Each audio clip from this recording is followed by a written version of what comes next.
부활은 생명입니다. 그리고 부활은 새로운 시작입니다. 오늘 이 부활절 아침에 정말 우리에게 새로운 생명, 새로운 소망, 그리고 새로운 시작이 주어지는 역사적인 예배가 되기를 원합니다. 저는 아직 성지순례를 못 갔어요. 근데 이 동영상을 보면서 이집트를 가고 싶더라고요. 모카탐 교회를 가보고 싶었어요. 야, 그 동굴 속, 그 언덕에 돌 위에 세워진 그 교회가 1300년 동안 신앙을 지켜온 그 이집트 교회 성도들의 그 숭고한 신앙의 역사를 보면서 오늘 이 부활절 아침에 우리에게 주는 도전이, 저들은 어떻게 저런 핍박 속에서 믿음과 신앙을 지켜낼 수 있었을까? 이유는 단 한 가지입니다. 부활하신 주님을 만났기 때문입니다. 그 모카탐 교회의 동영상 가운데 벽에 새겨진 문구를 보았나요? 아멘, come, Jesus. 부활하신 주님이 다시 오실 것을 기다리며 비록 그들은 쓰레기 더미에서 삶을 살아가고 지하 동굴에서 예배를 드리는 가운데서도 부활하신 주님이 오실 것을 기다리고 있었어요. 부활하신 주님이 없는 신앙과 믿음은 결코 그 어떤 경우에도 생명력이 있을 수가 없습니다. 오늘 본문에 등장하는 엠마오로 가는 제자는 예수를 따르는 제자였습니다. 그들이 누구인지 성경에서는 자세히 기록하고 있지 않습니다. 그들의 행적에 대해서도. 다만 성경에서는 그들 가운데 한 사람의 이름이 글로바라 이렇게 밝히고 있습니다. 그런데 오늘 본문에 엠마오로 가는 두 제자의 얼굴의 표정을 이렇게 성경에서는 기록합니다. 17절에 두 사람이 슬픈 빛을 띠고 머물러 서더라. 그들의 얼굴이 뭐 있었다고요? 슬픈 빛을 띠고 있었습니다. 두 사람이 슬픈 빛을 띠고 있었더라. 슬퍼하고 있다는 겁니다. 뭔가 낙심과 좌절 속에 있다는 것입니다. 그런데 여러분, 이들이 지금 도대체 왜 슬퍼하고 있는 것입니까? 왜 슬퍼하고 있는 거죠? 주님이 죽었다는 거죠. 그들이 생각했던 주님, 그들이 꿈꿨던 주님, 예수 그리스도를 통해서 이루고자 했던 그들의 야망과 비전이 있었는데 자기들의 생각대로 안 된 거예요. 그러나 여러분, 주님이 실패하셨습니까? 하나님의 나라가 실패했습니까? 그들이 지금 왜 실패하고, 왜 실망하고, 왜 낙심하고, 왜 슬픈 빛을 띠고 있습니까? 이유는 단 한 가지, 자기들의 뜻대로 되지 않았다는 거예요.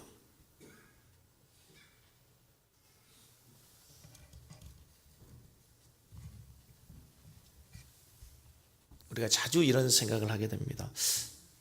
하나님께 내가 충성하고 헌신하고 봉사하고 열심을 다했는데 내 삶이 왜 이러지?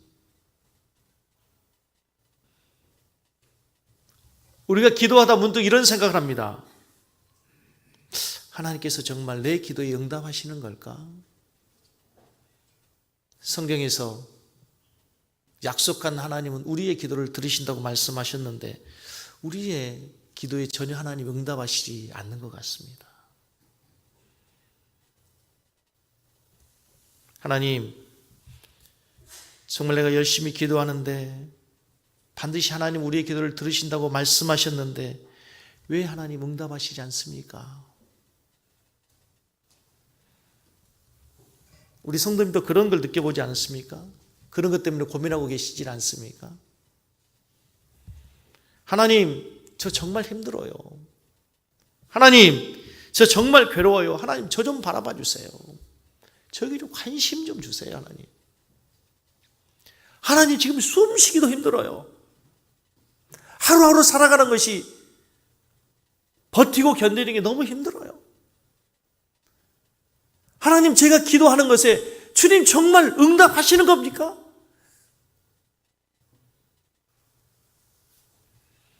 하나님이 정말 우리의 기도에 침묵하시는 것 같을 때가 있습니다. 근데 여러분, 참 하나님 우리의 기도에 응답하시지 않으신 겁니까? 한 아이가 있었습니다. 사과가 먹고 싶었습니다. 아버지에게 사과를 달라고 졸랐습니다. 한참을 조르니까 아버지는 사과를 주시는 것이 아니라 아주 작은 무언가를 주셨습니다. 그리고 땅에 심고 물을 주라고 말씀합니다. 아이는 의아했습니다.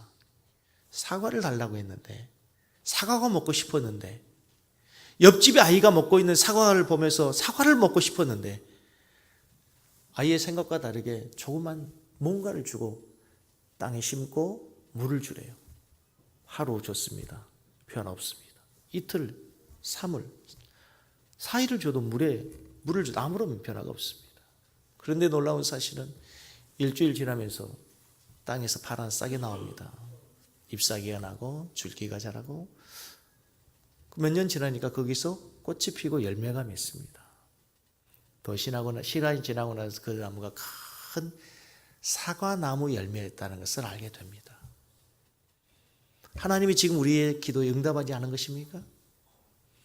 여러분이 생각해 놓은 인생의 계획표대로 되지 않는다고 하나님이 살아계시지 않는 것입니까? 엠마오로 가는 제자들이 생각했던 메시아가 있었어요.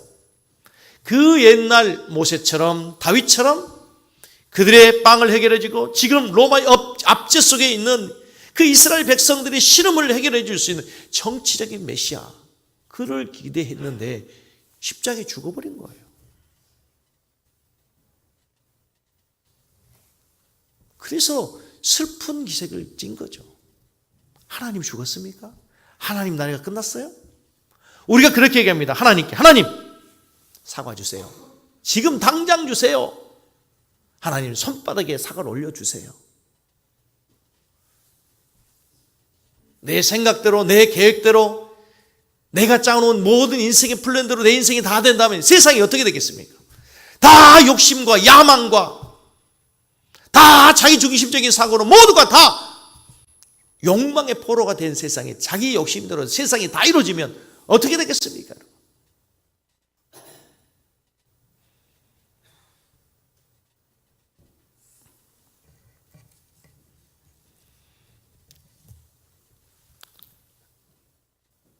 사랑하는 성도 여러분, 제자들이 생각하는 하나님이 다가 아닙니다. 제자들이 생각하는 하나님보다 더 크고 위대한 일을 행하고 계시는 하나님을 기대할 수 있기를 바랍니다. 주님은 죽음의 권세, 사망의 권세를 깨뜨리고 3일 만에 다시 부활하신 줄로 믿습니다. 그 주님이 오늘 우리의 부활주일에 예배를 받으신 줄로 믿습니다. 슬픔에 잠기고 낙담하고 고향으로 돌아가는 그 두 제자들 사이에 누군가가 끼어들었습니다. 한참을 대화하고 이야기하며 간 내용들이 이제 누가복음 24장 17절 이하에 계속됩니다. 무슨 이야기인가를 계속하던 가운데 놀라운 사실은 그렇게 어둡고 침침했던 제자들의 마음이 엠마오에 도착했을 즈음엔 놀랍게도 그들의 마음에 깊은 감동이 일어나기 시작했습니다. 절망실이 혼란 가운데 있었던 두 사람, 그들의 삶이 거의 무너져 내린 잔재들과 먼지들로 가득 찼던 그들의 삶에 새로운 희망이라고 하는 것이 보여지기 시작했습니다.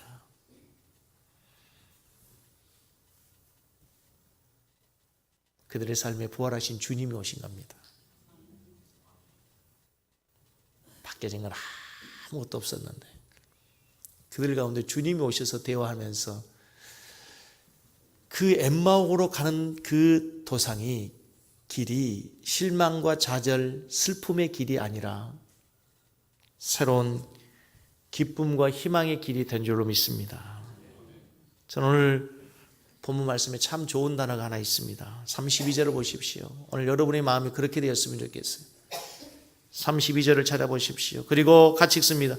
그들이 서로 말하기에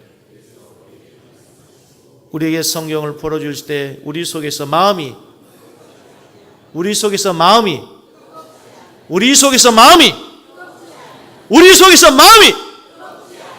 그렇게 되길 바랍니다.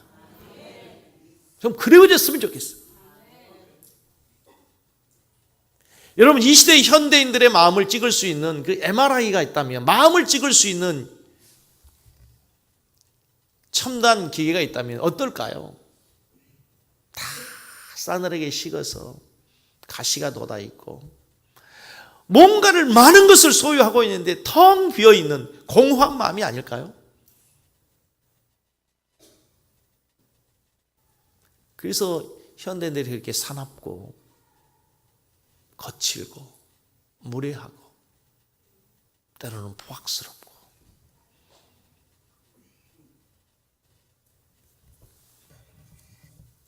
사랑하는 성도 여러분, 여러분의 가슴이 언제 뜨거워진 적이 있었습니까? 여러분의 가슴이 언제 뜨거워진 적이 있었습니까? 결혼하신 우리 성도님들은 아마 다 옛날 연애할 때는 한 번쯤 다 뜨거워졌을 거예요. 미스게임을 생각하기만 해도 막 가슴이 뛰고 설레이고.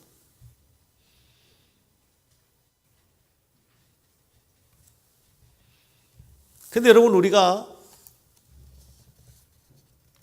주님을 만났을 때 얼마나 가슴이 뛰고 얼마나 가슴이 뜨겁고 얼마나 감격하고 얼마나 많이 눈물 흘렸습니까, 여러분? 제가 예수님 만나고 참 많이 불렀던 그때 유행했던 복음성가 그 찬양이 있었어요. 주님 한 분밖에는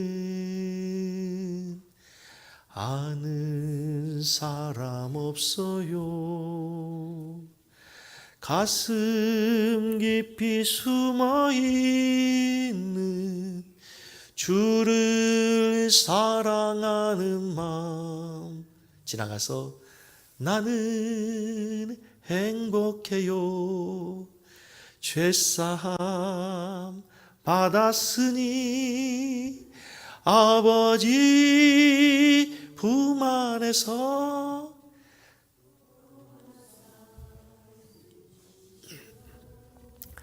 우리가 다 그때 그렇게 고백했지 않습니까, 여러분? 우리 가슴이 뜨거웠습니다, 여러분. 그런데 어쩌다가 우리 가슴이 이렇게 식어졌습니까? 싸늘해졌습니까, 여러분? 왜 이렇게 우리 마음이 공허해졌습니까, 여러분? 여러분, 이 제자들이 주님과 함께 했을 때 풍랑이 있는 그 바다가 잔잔해진 걸 보면 어땠을까요? 빈들에서 5,000명이 굶주려 가고 있을 때 주님이 축사하셔서 오병이의 기적이 일어나 주님이 행하신 그 기적을 가지고 빵과 물고기를 먹으면서 그들의 가슴이 어땠을까요?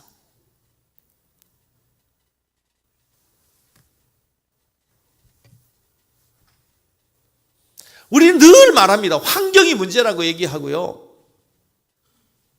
우리 주변의 사람들이 문제라고 얘기하지만 사실 우리의 가장 커다란 문제는 우리의 가슴에 주님의 뜨거운 사랑과 은혜가 그것이 없는 게 문제예요.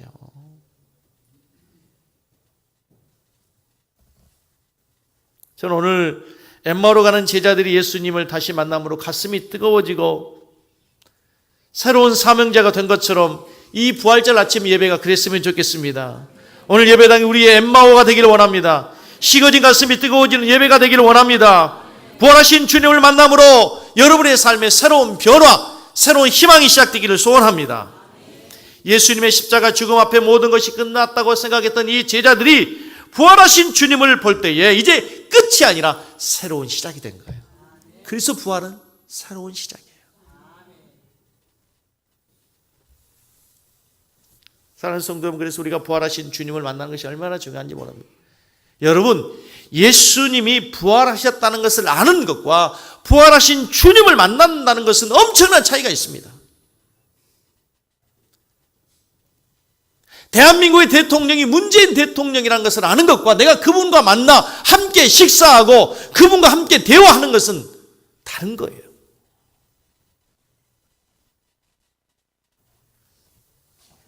많은 사람들이 예수님이 부활하셨다는 사실을 그냥 압니다. 지식적으로, 종교적으로. 문제는 그 부활하신 주님을 만나려고 하지 않고 그 부활하신 주님과 동행할 수 없다는 것입니다. 오늘 15절 말씀해 보세요. 15절 말씀 오십니다. 예수께서 가까이 이르러 그들과 동행하시나 그들의 눈이 가려워서 어떻게 됐다고요? 예수께서 가까이 15절 16절까지 가서 보면 그들의 눈이 가려서 그인 줄을 알아보지 못했다 그랬어요. 큰일 아닙니까? 부활하신 주님 오셨는데, 그 능력의 주님이 그들과 3년 동안 함께 동고동락했던 주님 오셨는데 제자들이 눈이 가려져서 뭐예요? 오늘 사람이 다 눈이 가려지지 않습니까? 우리가 눈이 멀었어. 눈이 멀어. 뭐에? 뭔가에 눈이 멀었어요. 뭔가에 사로잡히면 다른 게 안 보이는 거예요. 도박에 사로잡히면, 도박에 눈이 멀면 자식도 가족도 안 보여요.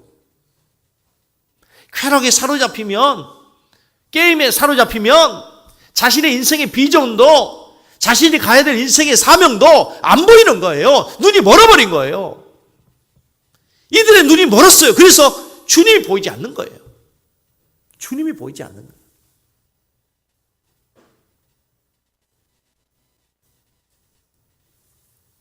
여러분, 주님이 보이십니까? 아이고, 목사님, 주님이 어떻게 보입니까?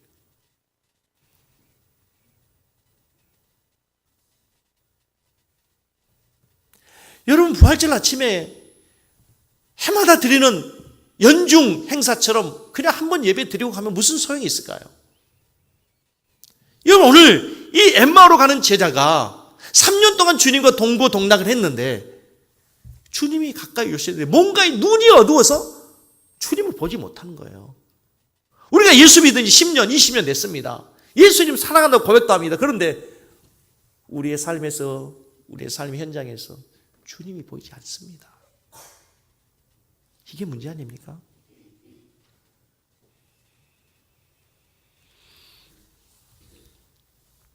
어떻습니까, 여러분? 여러분은 여러분의 인생길에 부활하신 주님이 동행하고 계시다는 것을 믿으십니까? 정말 그분은 우리가 생각하는 것보다 훨씬 더 가까이 계십니다. 맥스 루케이도라고 하는 기독교 저술가가 이런 얘기를 했습니다. 부활하신 주님이 보이지 않더라도 그를 믿으라. 그는 우리가 상상한 것보다 훨씬 더 가까이 계신다.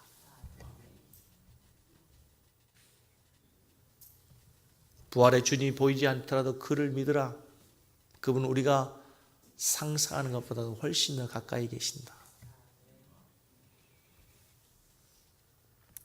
정말 믿으셔야 됩니다. 주님이 부활하시고 끝난 것이 아니에요. 부활하신 주님이 우리와 함께 하신다는 거예요. 많은 우리 인생의 문제는 어디에서 오느냐면요, 내가 혼자라고 하는 것에서 옵니다. 아무도 내 곁에 없다는 것에서, 내가 그래서 외롭고, 그래서 고독하고, 그래서 쓸쓸하고 실패자가 되고, 우리가 혼자여서 외로운 것이 아니라 문제는 부활하신 주님을 보지 못하기 때문에 그렇습니다.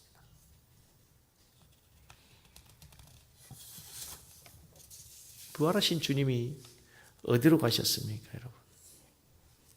갈릴리로 가셨습니다. 어디로 가셨어요? 갈릴리로 가셨습니다.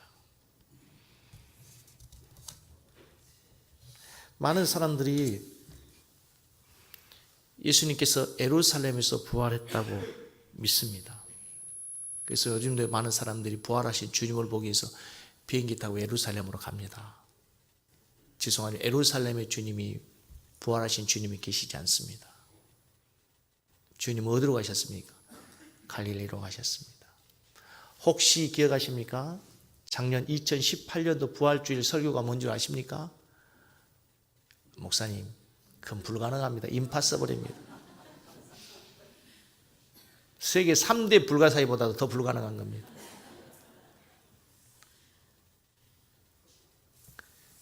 갈릴리로 가신 예수님, 갈릴리로 가신 예수님.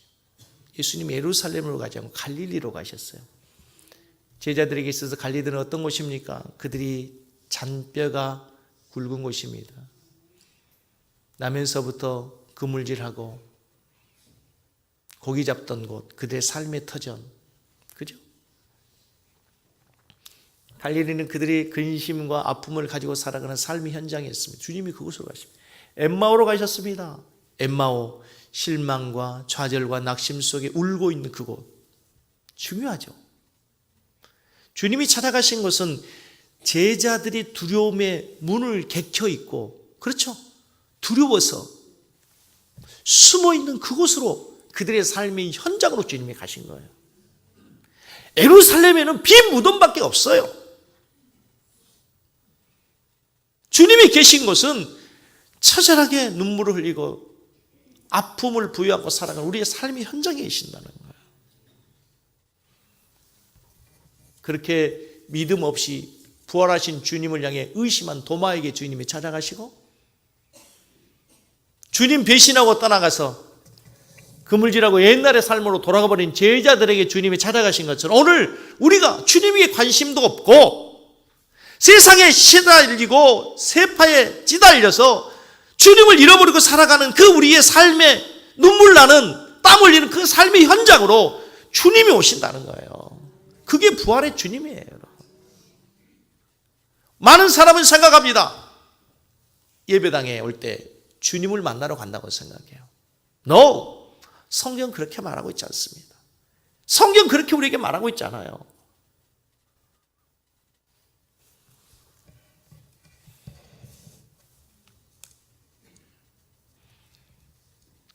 오늘도 부활하신 주님은 의심 많고 믿음 없는 우리의 곁에 가까이 계십니다. 우리가 믿음 없는 삶의 주제를 가지고 시시껄껄 이야기하는 그 삶의 현장에 계실 수도 있어요. 예수 믿으면서도 우리의 삶에서 일어난 여러 가지 많은 일들을 예수님과 상관하여 연관해 생각하지 않고 살아가는 그 삶의 현장에 주님이 계신다니까요. 어제 여러분이 살았던 거기에 주님이 계셨다는 거예요.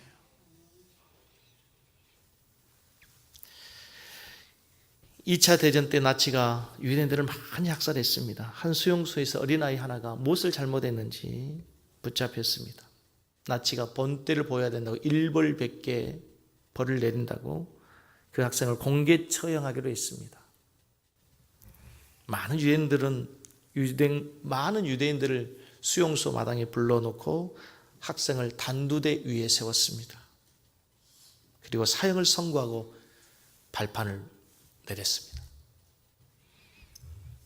순간 이 학생은 단두대에 달려있는 줄에 목이 매달렸습니다. 근데요, 놀라운 것은 이 아이가 금방 그렇게 죽지 않고요, 몇 분을 버티면서 발버둥을 치면서 그 아이가 죽어가는 모습을 보는 유대인들이 다 참아 볼 수 없어서 다 고개를 땅에 숙였습니다. 그때 한 유대인이 그 처참한 광경을 보다가 하나님께 울부짖습니다. 하나님 어디에 계십니까? Where are you? 하나님 도대체 어디에 계십니까? 하나님, 저 아이가 지금 저렇게 죽어가는데 하나님 어디에 계십니까? 그때 하나님이 음성으로 말씀하십니다. 나는 고통당하는 내 백성과 함께 죽으려고 저 단두대 위에 서 있다. 저 아이가 지금 달려있는 저 단두대에 내가 있다. 그 글을 보면서 2, 3년 전인가요? 저희 교회 오셔서 설교했던 장동희 목사님의 설교가 그대로 생생하게 오버랩이 되더라고요. 그 목사님이 어린 시절에 너무 수치스러운 추억, 그 아픔으로 인해서 마음에 상처가 있었어요. 숨겨진 상처. 누구에게도 말할 수 없는, 수십 년 살아온 사모에게도 말하지 못한 마음속에 감춰진 비밀이 있었어요. 어린 시절 아버지에게 매를 맞으면서 혹독하게 맞으면서 다 발가벗겨졌어요. 무슨 이유인지 모르겠지만 아버지가 많은 사람 앞에서 아들의 옷을 벗긴 걸, 그리고 매를 치기 시작했어요. 너무 수치스러웠어요. 죽고 싶었어요.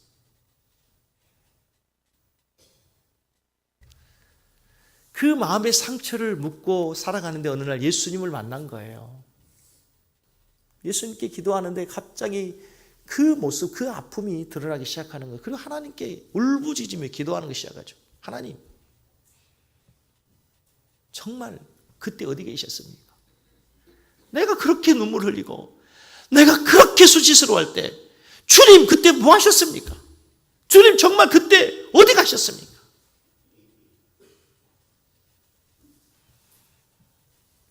하나님, 내가 그렇게 아프고 울부짖을 때 하나님 왜 그때 그렇게 가만히 계셨습니까? 근데 하나님이 그렇게 가슴을 치며 통곡하는 선교사님이 말씀하시더랍니다. 내가 그때 너와 함께 매를 맞고 있었다. 내가 그때 너와 함께 그렇게 발가벗겨지고 내가 너와 그때 함께 있었다. 오늘 하나님은 어디 계십니까?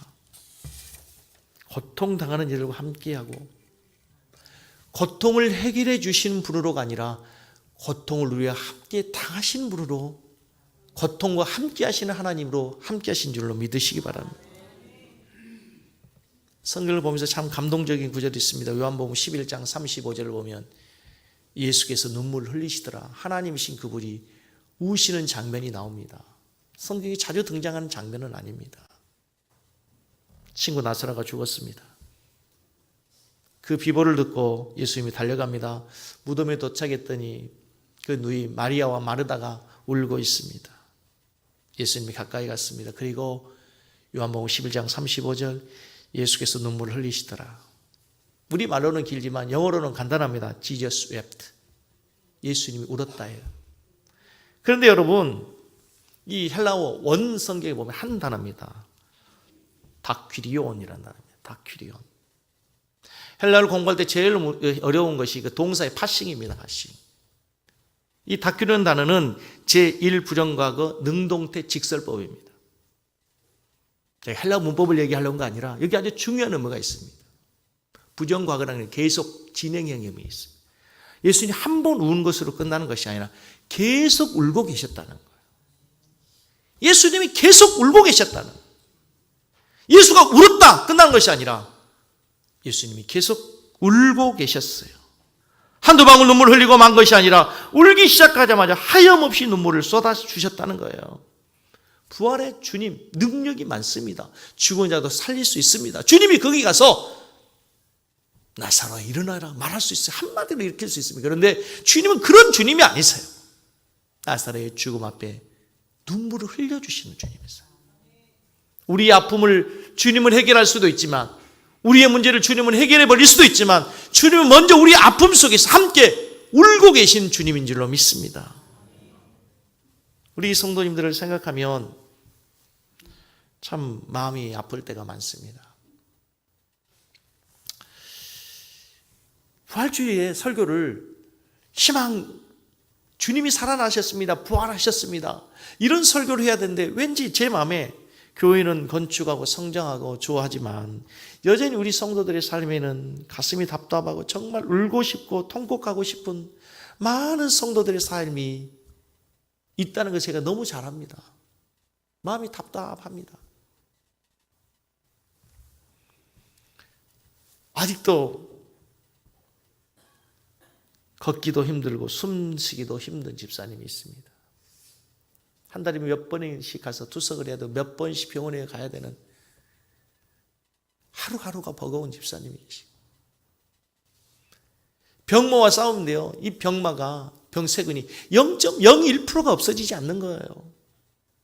그 0.01%와 사투를 벌이는 집사님도 계세요. 자기 몸속에 있는 이 암세포를 이기기 위해서 그 암세포와 싸우기 위해서 매일매일 하나님께 기도하며 살아가는 우리 여자 성도님도 계세요.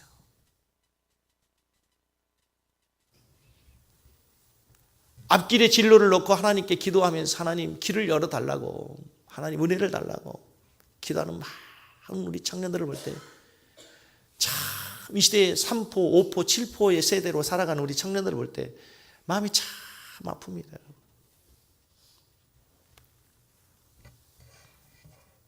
그러나 여러분 오늘 기억하십시오. 나사렛 무덤 앞에서 울고 계셨던 주님, 그 주님이 함께 울고 계십니다.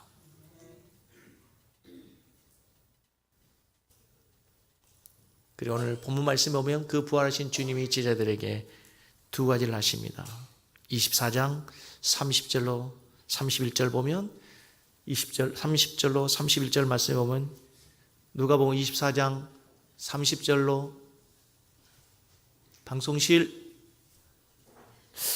정신을 좀 똑바로 잡고 있어야 돼요. 30절을 몇 번을 얘기하는데 자 그들과 함께 음식 잡수실 때 떡을 가시가 축사하시오되어 그대에게 주십니다.